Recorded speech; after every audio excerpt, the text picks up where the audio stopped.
Bonsoir à toutes et à tous et bienvenue à l'écoute des Actu Média Est Actualité pour suivre l'essentiel de l'info de ce 30 avril 2026. Il est 20h juste à Goma, à Djougou et à Mbuji-Mayi.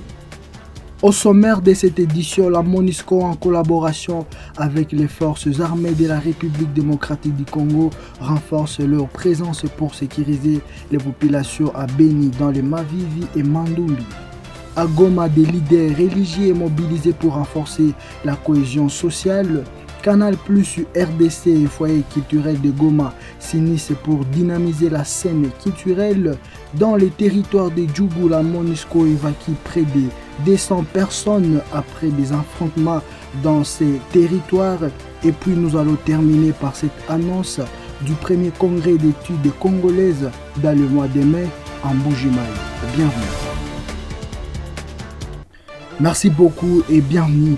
Dans les territoires de Beni, au Nord Kivu, les opérations conjointes entre la MONUSCO et les forces armées de la République démocratique du Congo se poursuivent activement dans les Mavivi et Mandumi dans le cadre de l'opération de Manyundo 2. Sur le terrain, cette présence renforcée vise à améliorer la sécurité des populations locales en consolidant les efforts de protection des civils dans l'est de la République démocratique du Congo.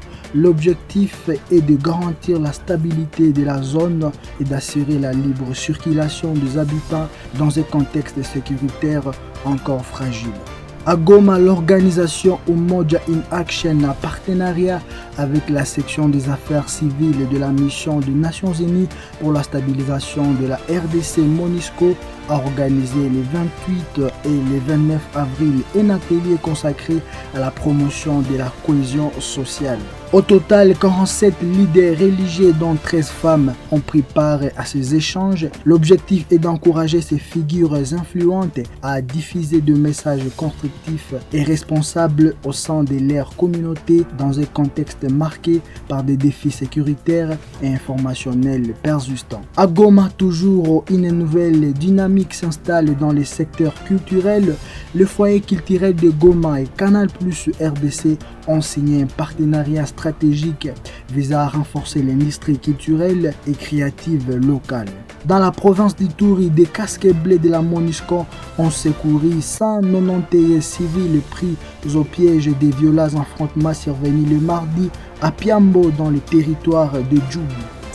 Et puis cette annonce est faite le mardi 28 avril 2026 à Mbuji-Mayi par le recteur de l'université officielle de Mbuji-Mayi, l'abbé Apollinaire Chibaka Chikongo, lors d'une conférence de presse prévue du 26 au 29 mai. Ce rendez-vous scientifique autour du thème d'aimer le Congo du 3e millénaire, conscience historique et gouvernance de savoir et devenir national.